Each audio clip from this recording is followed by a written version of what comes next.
साथ आयुषी नेगी। तो शाम के 4 बज चुके हैं और वक्त हो चुका है 4 के मोर्चे का, जिसमें बात करेंगे 4 की तमाम बड़ी खबरों की। दिन भर की बड़ी खबर आपको विस्तार से बताएंगे और उन खबरों की चौतरफा पड़ताल भी करेंगे। चलिए शुरू करते हैं सबसे खास न्यूज बुलेटिन 4 का मोर्चा।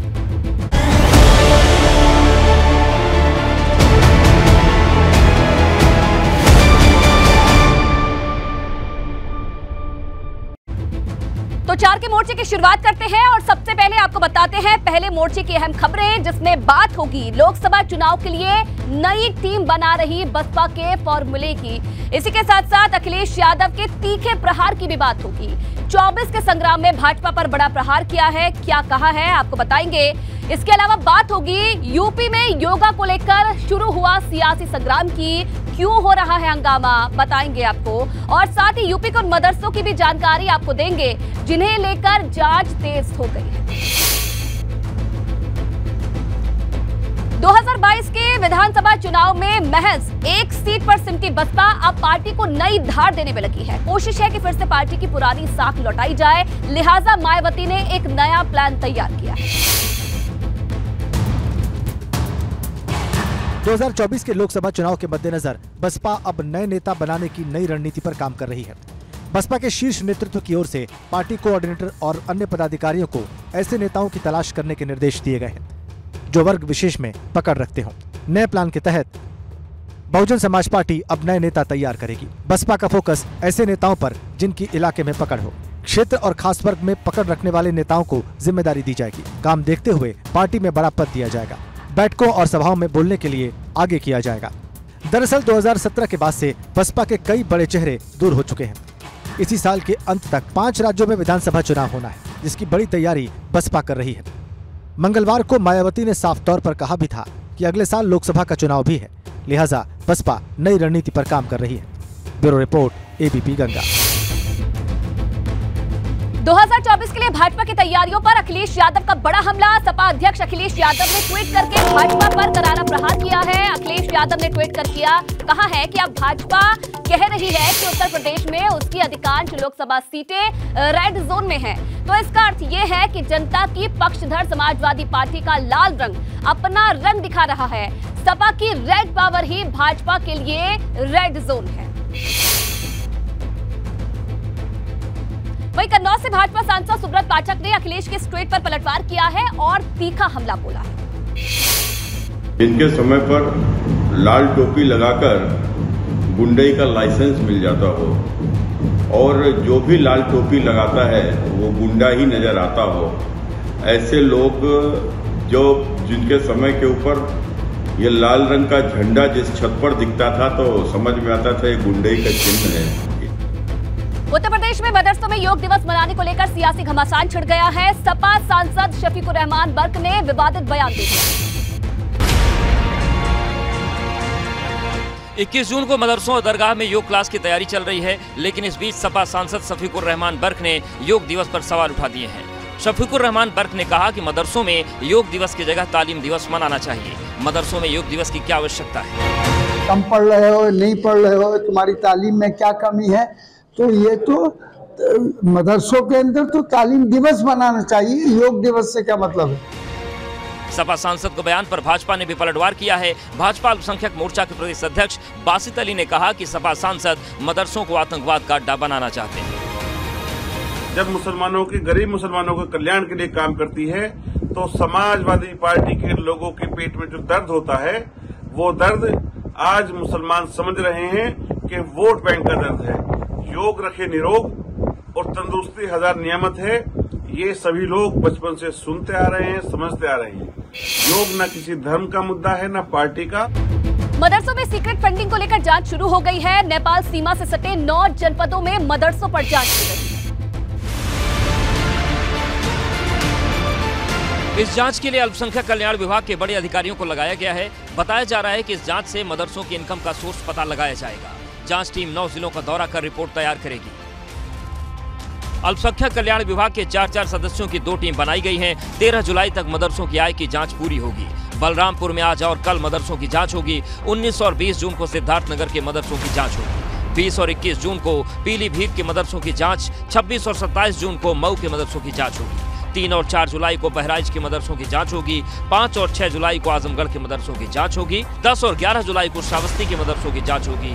12 और 13 जुलाई को लखीमपुर खीरी के मदरसों की जांच होगी। उसको ठीक से जानकारी करने के लिए टीमों का गठन किया है। उच्च स्तरीय टीम है और ये 13 जुलाई तक रिपोर्ट आ जाएगी।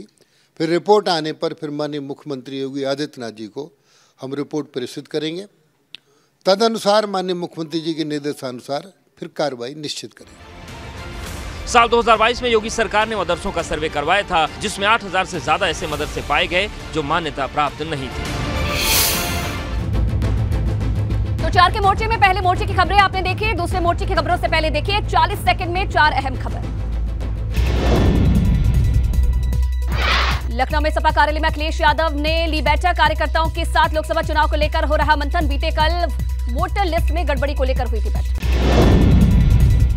सोशल मीडिया पर सीएम योगी की लोकप्रियता बढ़ी। ट्विटर पर सीएम योगी के 25 मिलियन फॉलोअर्स हुए। ट्विटर पर राहुल और अखिलेश यादव से भी ज्यादा फॉलोअर्स। यूपी में बढ़ते हुए ट्रैफिक को देखते हुए बनाए जाएंगे सुपर स्टेट हाईवे। पीडब्ल्यूडी और एनएचएआई के बीच जल्द साइन होगा एमओयू। सुपर स्टेट हाईवे को 2 श्रेणी में बांटा जाएगा। बुलंदशहर की सदर सीट से भाजपा विधायक प्रदीप चौधरी ने गाजियाबाद डीएम को लिखा पत्र। लाइसेंस रिन्यूअल के नाम पर बाबू पर लगाया 48,000 की रिश्वत लेने का आरोप। और अब 4 के मोर्चे में आगे बढ़ते हैं दूसरे मोर्चे की खबरों पर। दूसरे मोर्चे में आपको बताएंगे कि सीएम योगी ने किन छात्रों को बड़ी सौगात दी है और साथ ही आपको बताएंगे कि क्यों एक सांसद ने सपा के कद्दावर नेता को बड़ी चुनौती देती है। पूरी खबर विस्तार से बताएंगे। इसके अलावा बात होगी लव जिहाद के मुद्दे पर। उत्तराखंड में छिड़ी जंग की, जिसे लेकर दिल्ली तक टेंशन कैसे बढ़ गई है, ये भी आपको बताएंगे। उधर बात गेमिंग धर्मांतरण के मास्टरमाइंड पर हुए नए खुलासे की भी होगी, जिस पर अब बड़े एक्शन का काउंटडाउन शुरू हो गया है। तो सीएम योगी ने आज उन छात्र छात्राओं को सम्मानित किया जिन्होंने अपनी मेहनत और कलम के जोर से प्रदेश का मान बढ़ाया। ऐसे 1775 मेधावी छात्रों के बीच टैबलेट भी बांटे गए हैं। 1745 मेधावी छात्रों को टैबलेट बांटने के साथ साथ सीएम योगी ने 18 राजकीय माध्यमिक स्कूल के भवन और 125 साइंस लैब का लोकार्पण भी किया। इस मौके पर सीएम योगी ने दावा किया कि पहले के मुकाबले शिक्षा व्यवस्था की तस्वीर बदल चुकी है। अब प्रदेश में पूरी तरह से नकल विहीन परीक्षाएं हो रही हैं। 3 महीने तक परीक्षाएं होती थी। 3 महीने परीक्षा, 2 से 3 महीने परिणाम आने में लगते थे और 3 महीने फिर प्रवेश में लगते थे। तो 9 महीने तो 12 महीने में से 9 महीने तो इसी में व्यतीत हो जाते थे। परीक्षा का हवाला देते हुए सीएम योगी ने विपक्ष को भी आड़े हाथों लिया और पूर्ववर्ती सरकारों ने परीक्षा बोर्ड की क्या स्थिति थी उसे भी बयां किया। अगर नकल कहीं सामूहिक रूप से हो रही है, विद्यालय के प्रबंधक या विद्यालय के प्रधानाचार्य, व्यवस्थापक, जिला विद्यालय निरीक्षक, ये सब इसके लिए जिम्मेदार होंगे और उसमें बहुत सख्त कार्रवाई हमें करनी पड़ी। जाहिर है परीक्षाओं को लेकर सीएम योगी की सख्ती से शिक्षा व्यवस्था में बेहतर सुधार है। सरकार का मानना है कि किसी भी राज्य के सबसे बड़े बोर्ड्स में उत्तर प्रदेश का बोर्ड सबसे बड़ा है। प्रति वर्ष करीब 55 से 56 लाख छात्र परीक्षा में बैठते हैं। ऐसे में नकल विहीन परीक्षा कराना छात्रों के भविष्य के लिए बेहद जरूरी है। बड़ी खबर बस्ती से। भाजपा सांसद हरीश द्विवेदी की सपा नेता को चुनौती। पूर्व मंत्री रामप्रसाद चौधरी को उनके 5 काम गिनाने की चुनौती दी गई है। सपा के राष्ट्रीय महासचिव रामप्रसाद चौधरी को ये चुनौती दी गई है। कप्तानगंज विधानसभा में चौपाल में दिया मंच से चैलेंज। हरीश द्विवेदी का चुनौती देने वाला वीडियो अब वायरल हो रहा है। दरअसल सपा के कद्दावर नेता और राष्ट्रीय सचिव रामप्रसाद चौधरी इस बार बस्ती लोकसभा से सपा के टिकट के लिए प्रबल दावेदार माने जा रहे हैं और यही वजह है कि मौजूदा भाजपा सांसद हरीश द्विवेदी ने रामप्रसाद को उनके कार्यकाल के 5 काम गिनाने की चुनौती दे दी है। बड़ी बड़ी रोडें बनवा दिया जो सबके सामने है। उत्तरकाशी के पुरोला में महापंचायत का मुद्दा गरमाया हुआ है। 15 जून को होने वाली हिंदू महापंचायत को लेकर धारा 144 लागू कर दी गई है।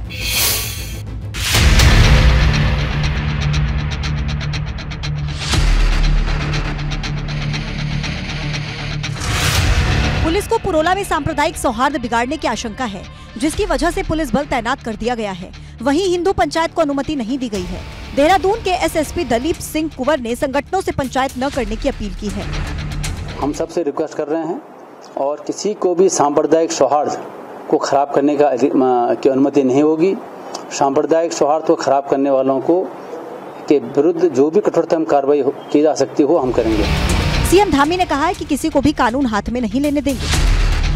अभी भी लोगों से हमने कहा है कि सभी लोग शांति से काम लें, अगर कोई दोषी होगा तो उसके खिलाफ कानून काम करेगा और कानून किसी को भी हाथ में लेने की इजाज़त नहीं है, इसके लिए सभी को निर्देशित कर दिया गया। लव जिहाद के मामले को लेकर भाजपा प्रदेश अध्यक्ष महेंद्र भट्ट ने बड़ा बयान दिया। उन्होंने लव जिहाद के पीछे साजिश का आरोप लगाया। जब से जबरन धर्मांतरण कानून आया है, कुछ लोग जो इसको पचा नहीं पा रहे, ऐसे लोगों द्वारा इस प्रकार कृत्य के लिए कुछ लोगों को भेजा गया है।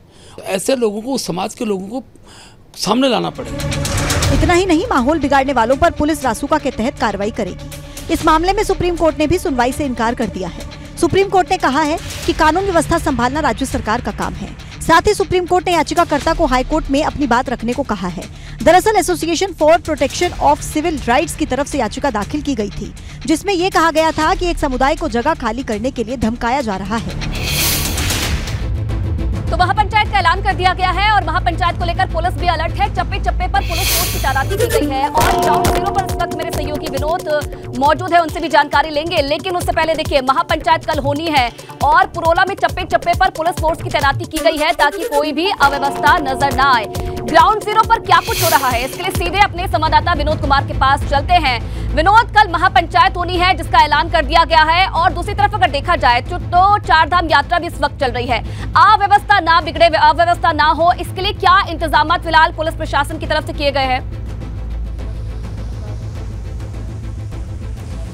बिल्कुल, देखिए, जिला प्रशासन की तरफ से अब महापंचायत के आगाज़ को कहीं ना कहीं परमिशन नहीं मिली है, लेकिन उससे ठीक पहले आज तमाम पुरोला क्षेत्र में अलर्ट कर दिया गया है और आगामी 19 जून तक पूरे पुरोला क्षेत्र में धारा 144 लागू कर दी गई है। थोड़ी देर में पुलिस का ये फ्लैग मार्च होगा और आप देख पा रहे हैं कि बड़ी संख्या में यहाँ पर पुलिस बल तैनात किया गया है ताकि कोई भी जो पुरोला क्षेत्र का सांप्रदायिक सौहार्द ना बिगड़े, उसको देखते हुए पुलिस फोर्स यहाँ पर अब थोड़ी देर बाद फ्लैग मार्च करेगी है। और आप देख पा रहे हैं करीब 250 से ज़्यादा ऐसे पुलिसकर्मी हैं जो यहाँ पर, जिनको पुलिस अधिकारियों के माध्यम से ब्रीफ किया जा रहा है।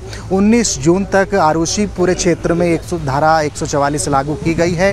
सांप्रदायिक सौहार्द बिल्कुल ना बिगड़े, इसको लेकर तमाम पुलिस के अधिकारियों के माध्यम से जवानों को और पुलिस जो फॉरेस्ट डिपार्टमेंट के जो जवान हैं उनको ब्रीफ किया जा रहा है।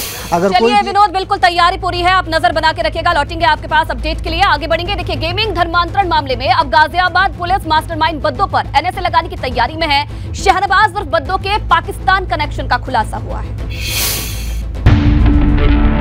शहनवाज उर्फ बद्दों को पाकिस्तान कनेक्शन के सबूत मिले हैं। कॉल डिटेल में बड़ा खुलासा हुआ है, जिसके बाद गाजियाबाद पुलिस गेमिंग धर्मांतरण के मास्टरमाइंड पर एनएसए लगाने की तैयारी में है।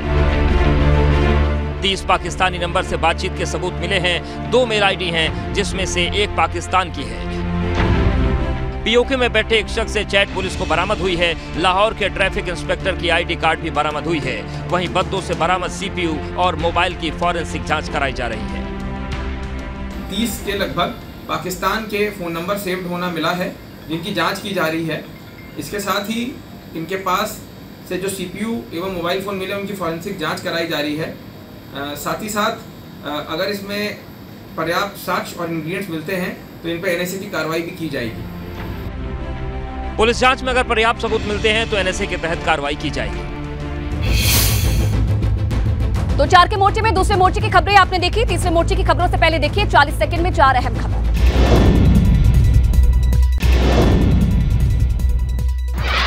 19 जून को देहरादून आएंगे केंद्रीय रक्षा राज्य मंत्री राजनाथ सिंह। भाजपा के महासंपर्क अभियान के तहत कार्यक्रम में लेंगे हिस्सा। टिहरी लोकसभा में प्रबुद्ध जन सम्मेलन में होंगे शामिल। मुरादाबाद में दंपति ने खुद को गोली मारकर की आत्महत्या। गृह कलेश के चलते जीवन लीला की खत्म। बिलारी थाना क्षेत्र के खानपुर गांव की घटना। ग्रेटर नोएडा में यमुना एक्सप्रेस वे पर चलती बस में युवक को आया हार्ट अटैक। मध्य प्रदेश के रहने वाले युवक की मौके पर हुई मौत। घटना का वीडियो वायरल। लखनऊ में नाबालिग लड़की ने युवक को जड़े थप्पड़। लड़की का फोटो वायरल करने पर फूटा गुस्सा। थाना हजरतगंज क्षेत्र की घटना। तो 4 के मोर्चे में अब रुक करते हैं तीसरे मोर्चे का, जिसमें बात होगी संजीव जीवा हत्याकांड पर बड़े खुलासे की। क्या है पूरा खुलासा, दिखाएंगे आपको। वहीं जेल में पल पल क्यों तड़प रहा है मुख्तार, ये भी आपको बताएंगे। उसकी बेचैनी क्यों है दिखाएंगे आपको। और इसी के साथ साथ बात होगी पूर्व मंत्री के बेटे पर कानूनी संकट की। पूरी खबर विस्तार से बताएंगे, आखिरकार क्या ये कानूनी संकट है। साथ ही बताएंगे सोसाइटी में लागू हुए ड्रेस कोड की आखिर क्यों लुंगी और नाइटी पर रोक लग गई है। पूरी खबर विस्तार से आपको दिखाएंगे। तो मुख्तार के करीबी संजीव जीवा की हत्या के मामले में बड़ा खुलासा हुआ है। आरोपी को लेकर पुलिस ने बड़ी जानकारी हासिल की है। लखनऊ के कोर्ट परिसर में संजीव जीवा की हत्या को लेकर नए खुलासे हो रहे हैं। शूटर विजय यादव ने पुलिस को हत्याकांड से जुड़ी अहम जानकारी दी है। हत्या में इस्तेमाल हथियार से लेकर प्लान को अंजाम देने तक सारी बात बताई है। उसने आतिफ नाम का लखनऊ जेल में बंद है। उसका दाढ़ी एक बार इस आदमी ने उतारा था। उसका भाई मुझे नेपाल में मिला। आतिफ के भाई का नाम असलम है। कुर्ता पैजामा पहनता है, हल्का दाढ़ी है। उसने मिला, उसने बोला मेरे भाई का दाढ़ी उतारा है, तुम मेरे लिए काम करो, मैं तुम्हें 20 लाख रुपए दूंगा।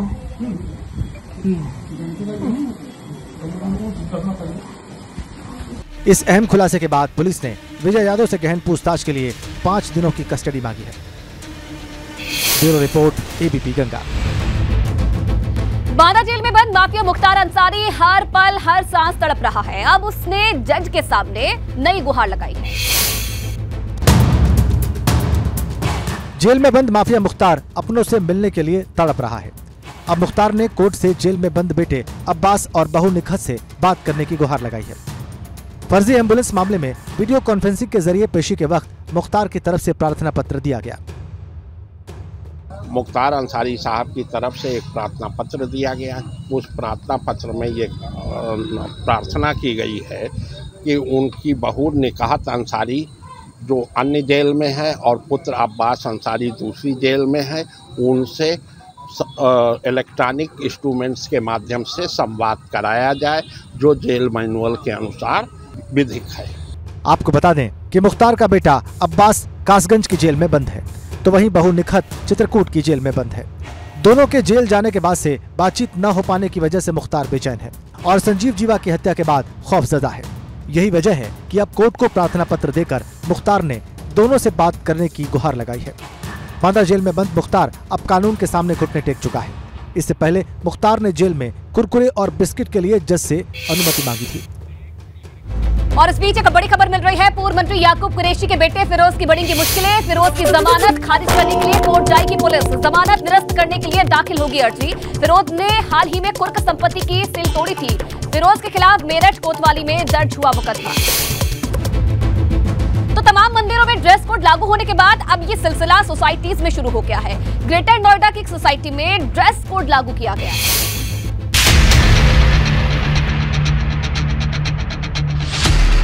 ग्रेटर नोएडा के सेक्टर P4 में हिमसागर अपार्टमेंट के लोगों के लिए ड्रेस कोड लागू हुआ है।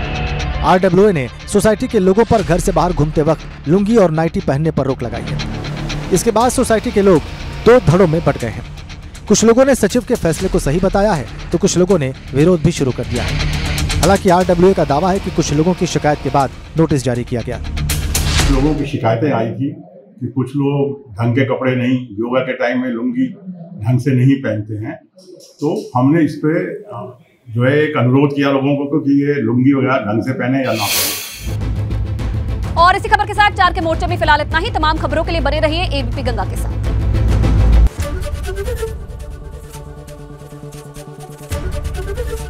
एबीपी गंगा, खबर आपकी, जुबान आपकी।